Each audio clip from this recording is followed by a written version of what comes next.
फ़अऊज़ु बिल्लाहि मिनश्शैतानिर्रजीम बिस्मिल्लाहिर्रहमानिर्रहीम। व आसा अन तकरहू शैअन व हुवा खैरुल लकुम व आसा अन तुहिब्बु शैअन व हुवा शर्रुल लकुम वल्लाहु यअलमु व अंतुम ला तालमून। हर तरह की तारीफ़ व तौसीफ़, बुज़ुर्गी, बड़ाई, किबरियाई, हम्द व सना अल्लाह रब्बुल आलमीन के लिए लायक और ज़ेबा हैं, जिसने तन्हा इस कायनात को बनाया। बेशक वही खालिक है, वही राज़िक़ है, वही मालिक है। सुब्हानल्लाहि व बिहम्दिही सुब्हानल्लाहिल अज़ीम। बेशुमार दुरूद व सलाम नाज़िल हों तमाम अंबिया इकराम पर, बिलख़ुसूस हमारे आखिरी नबी व रसूल ताजदार बतहा शाफ़ी महशर इमामुल अंबिया सैयदुल मुरसलीन मुहम्मद रसूलुल्लाह सल्लल्लाहु अलैहि वसल्लम पर, जिनके ज़रिए अल्लाह रब्बुल आलमीन ने इस दीन को मुकम्मल किया और यकीनन हमारी हिदायत और रहनुमाई का ज़रिया बनाया। अल्लाहुम्मा सल्लि अला मुहम्मद व अला आलि मुहम्मद कमा सल्लैता अला इब्राहीम व अला आलि इब्राहीम इन्नका हमीदुम मजीद। अल्लाहुम्मा बारिक अला मुहम्मद व अला आलि मुहम्मद कमा बारकता अला इब्राहीम व अला आलि इब्राहीम इन्नका हमीदुम मजीद।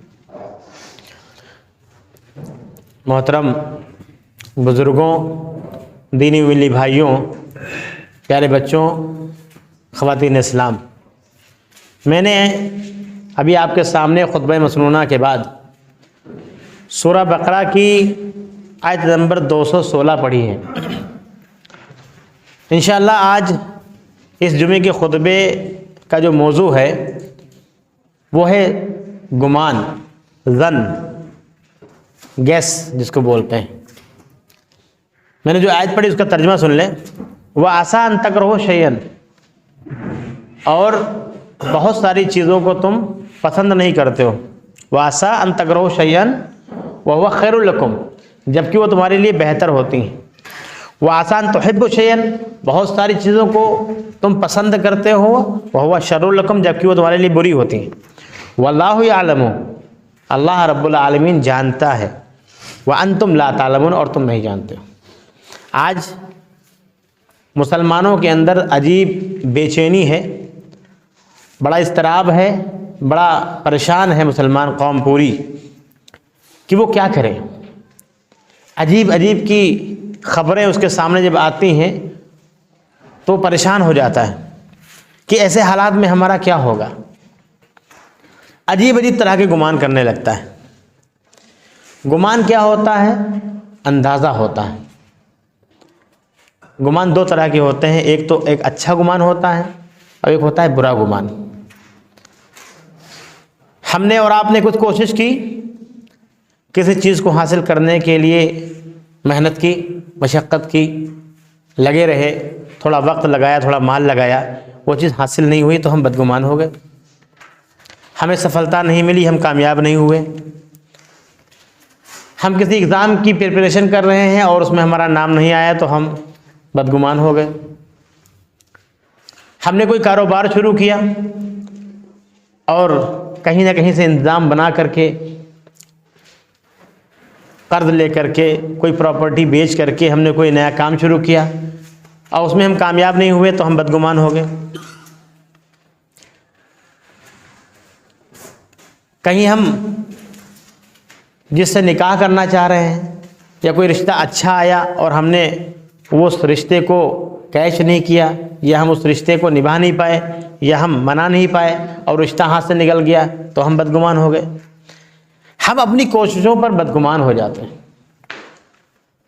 और फिर हम सोचते हैं कि हम कर तो अच्छा रहे, हमने पैसा लगाया कारोबार में, हम नाकाम हो गए। हमने रिश्तेदारी निभानी चाहिए लेकिन हम नाकामयाब हो गए। हमने कोशिश की नौकरी पाने की, जॉब पाने की, लेकिन हम नाकामयाब हो गए। सोचता इंसान ये है कि मैं सब कुछ तो खैर कर रहा हूँ, फिर भी मेरे साथ बुरा क्यों हो रहा है,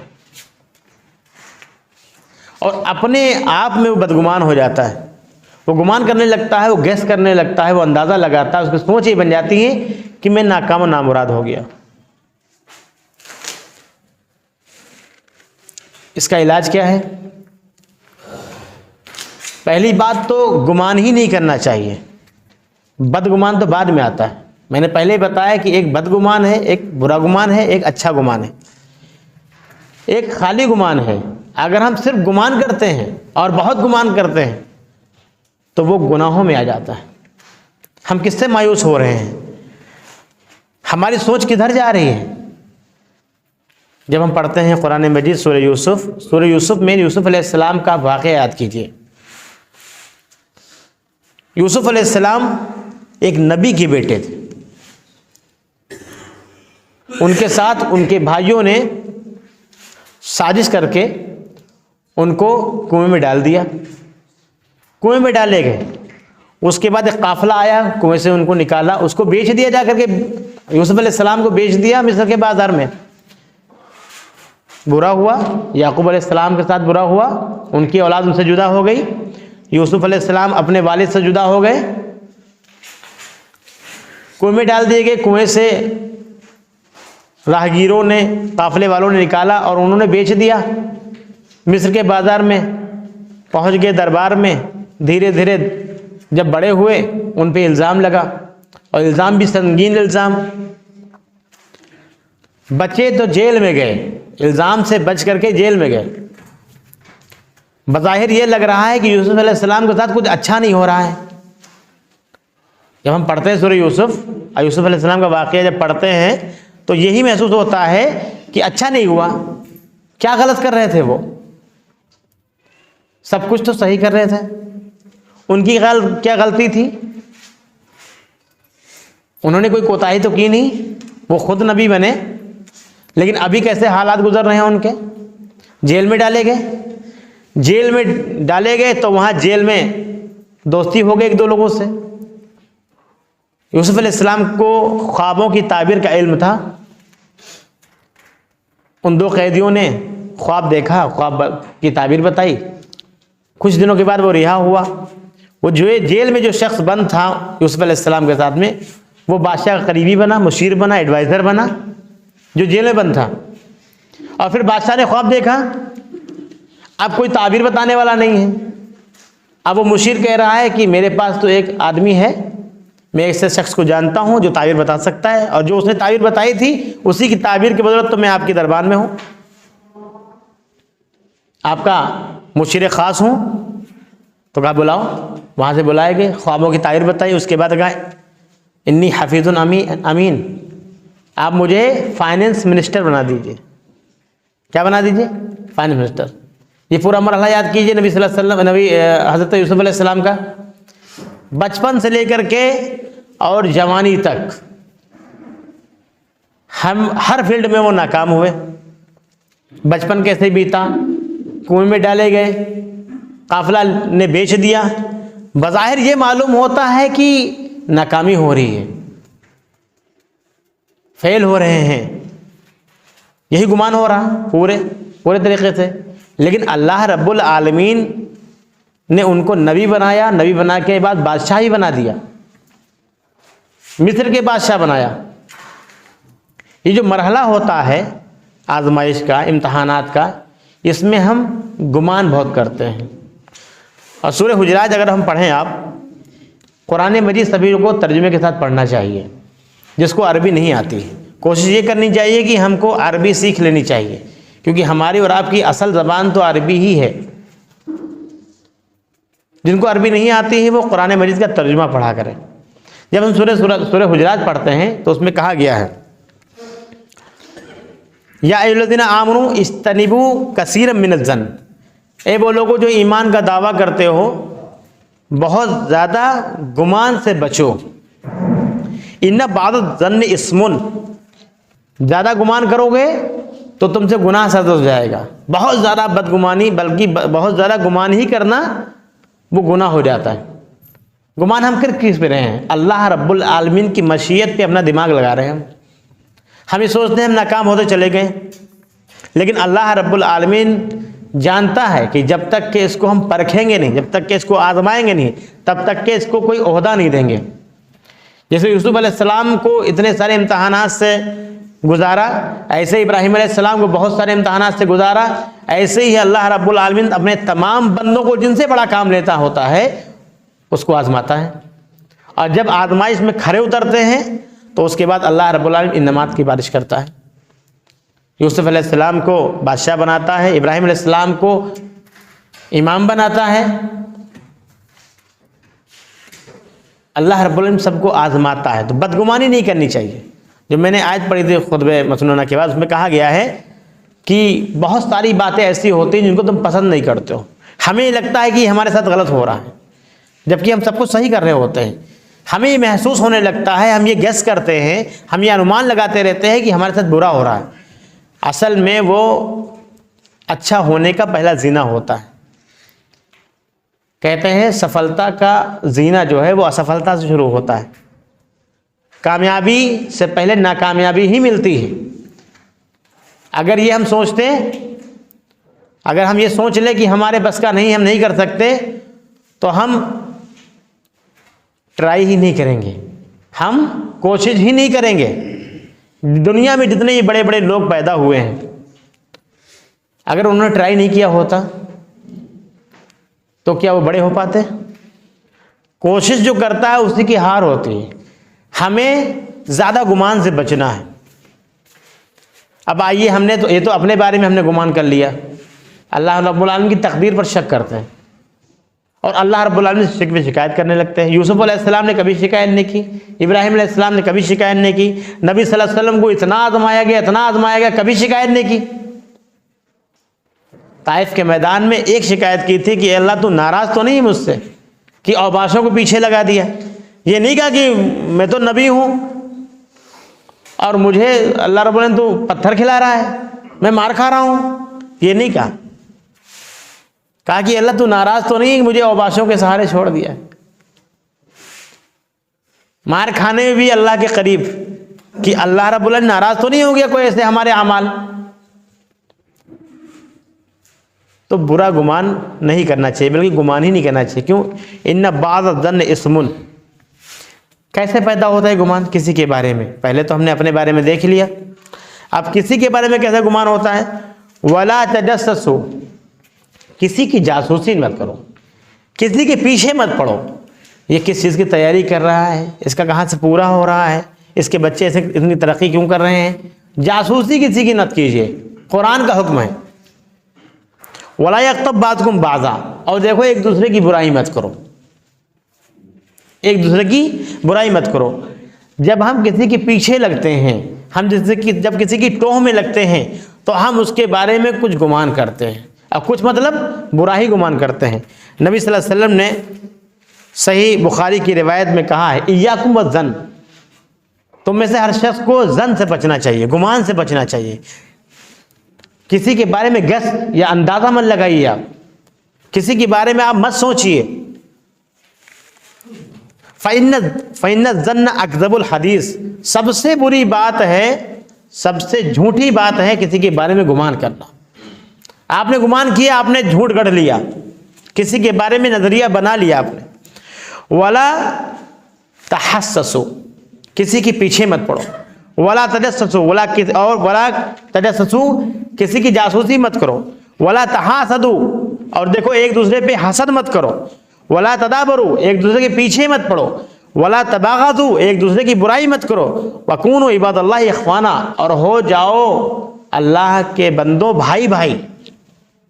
ये जो भाई भाई हम नहीं बन पा रहे हैं, पूरी उम्मत में जो इफ्तराक है, इख्तलाफ है, वो किस लिए है? क्योंकि ये जो चंद चीज़ें नबी सल्लल्लाहु अलैहि वसल्लम ने बताई हैं, इनमें हम सब मुलव्विस हैं। कौन क्या कर रहा है, कैसे कर रहा है, क्यों कर रहा है, इसमें हम और आप पीछे हैं, इसी में आगे हैं हम लोग, इन सारी चीज़ों में। इसीलिए हमारे भाई बनने में रुकावट पड़ती है। हम किसी से दोस्ती कर ही नहीं पाते, हम इख्तलाफ मिटा ही नहीं पाते, इख्तलाफ बढ़ते जाते। क्यों? क्योंकि इख्तलाफ ज़बान से बाहर में निकलता है, पहले हमारे दिमाग में पनपता है, हम जो सोचते हैं उसके बारे में। तो बुरा गुमान नहीं करना चाहिए। जैसा हम गुमान करते हैं वैसा ही अल्लाह रब्बुल आलमीन हमारे साथ ट्रीट करता है, वैसा ही हमारे साथ अल्लाह रब्बुल आलमीन सुलूक करता है। इसके बारे में भी हदीस है, हदीस कुर्सी है, सही मुस्लिम में है।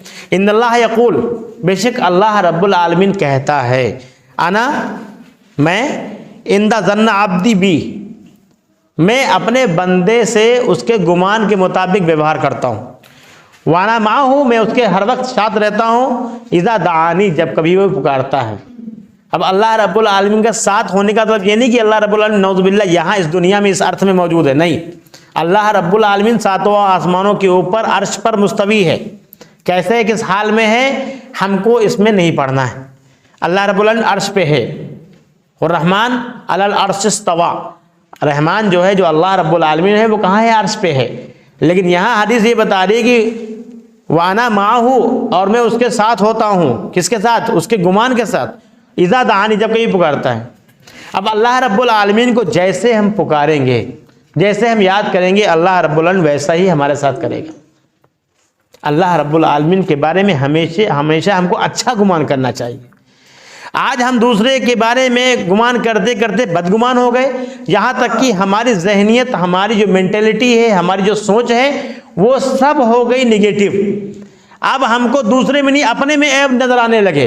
इसीलिए जो कुछ भी हम करते हैं वो नाकाम हो जाते हैं, तो अपने आप को हम कोसते हैं कि मैंने इतना ट्राई किया फिर भी मैं नहीं कामयाब हो पाया, मैंने इतने बड़े बड़े काम किए फिर भी मैं कामयाब नहीं हो पाया, मैंने इतना पैसा इन्वेस्ट कर दिया फिर भी मैं कामयाब नहीं हो पाया, मैंने रात दिन तैयारी में गुजार दी फिर भी मेरा नाम नहीं आया। आदमी अपने ऊपर बदगुमान हो जाता। क्यों? क्योंकि उसके दिमाग में पहले दूसरों के बारे में बदगुमानी आती है, गुमान ही बदगुमान बन जाता है। अल्लाह रब्बुल आलमीन ने कहा है, नबी सल्लल्लाहु अलैहि वसल्लम ने कहा है कि किसी के बारे में बुरा गुमान मत करो, और अल्लाह रब्बुल आलमीन से हमेशा अच्छा गुमान करो। अल्लाह रब्बुल आलमीन खुद कह रहा है कि मैं तो अपने बंदे के साथ वैसा ही हूँ जैसा वो सोचता है। अब जैसा हम अल्लाह रब्बुल आलमीन के बारे में सोचेंगे, अगर हम सोचते हैं कि अल्लाह रब्बुल आलमीन रहमान है, रहीम है, तो अल्लाह रब्बुल आलमीन रहमान और रहीम वाली सिफत हमारे साथ अपनाएगा।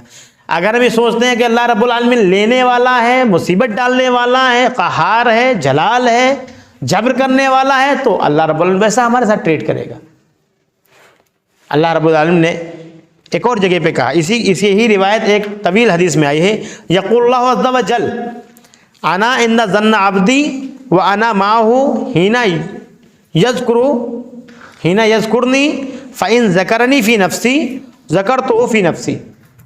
मैं अपने बंदे के गुमान के मुताबिक उसके साथ सलूक करता हूँ। अगर मेरा बंदा अपने जी में मुझे याद करता है तो मैं अपने जी में उसे याद करता हूँ।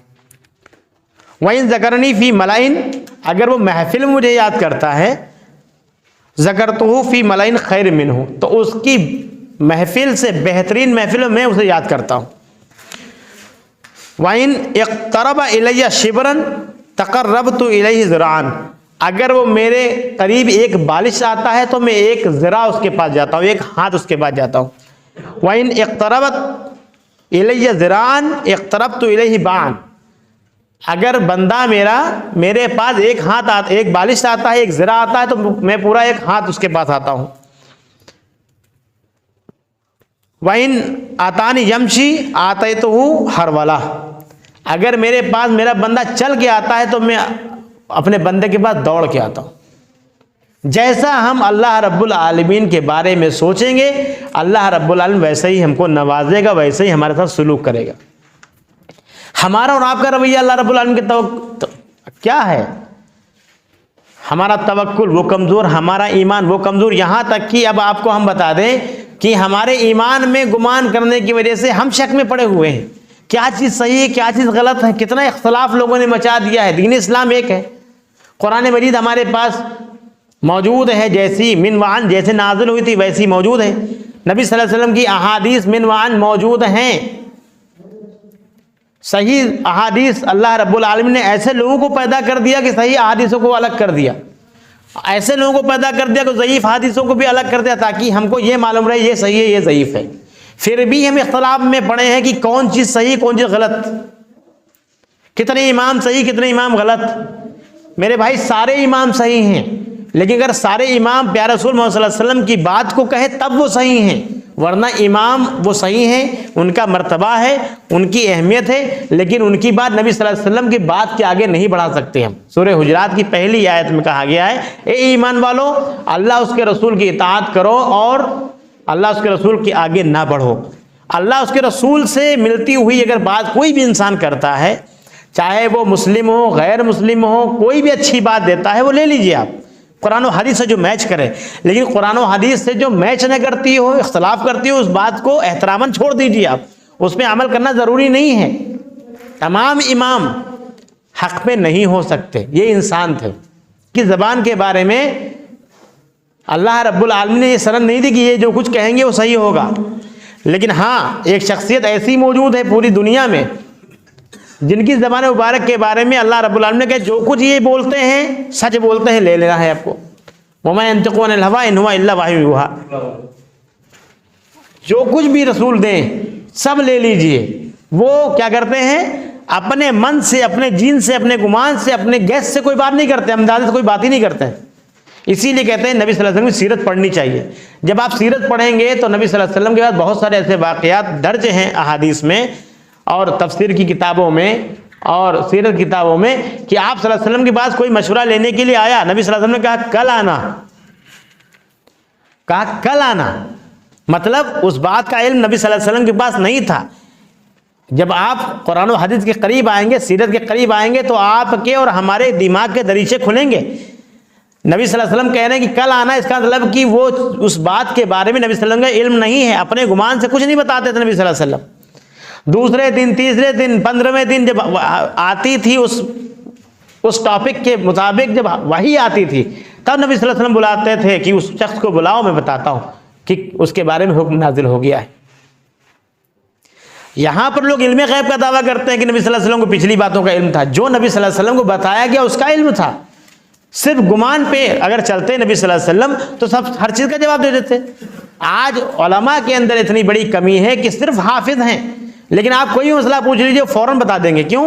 क्योंकि उनके पास अंदाज़ा तो है ही, उनका गेस तो है ही, जो उन्होंने सुना वो दे दिया, ना कोई प्रूफ, ना कोई दलील, ना कुरान की दलील, ना हदीस की दलील, सब बता देते हैं। बचना चाहिए गुमान से, अंदाजे से, गेस करने से। कयास दीन में नहीं चलता है। दीन एक मजबूत चीज़ है, धर्म जो है ये मजबूत है और दीन क़य्यिम ये आदम अलैहिस्सलाम से लेकर के क़यामत तक चलेगा। हर बात प्रूफ के साथ मौजूद है कुरान मजीद में। हम कुरान मजीद को नहीं पढ़ते हैं, इसीलिए हम किसी भी सवाल का जवाब नहीं दे पाते। इमामों का मर्तबा, इमामों की चीज़ें अपनी जगह पर, लेकिन अगर वो हदीस के अलावा कुछ बताएंगे तो उन पर अमल करना हमारे लिए ज़रूरी नहीं है। और नबी सल्लल्लाहु अलैहि वसल्लम ने कहा भी है कि अलैकुम बिस्सुन्नती व खुलफाए राशिदीन अल महदीयीन। आखिरी वक्त में नबी सल्लल्लाहु अलैहि वसल्लम ने कहा कि तुमको अपने दिमाग से बातें नहीं करनी है।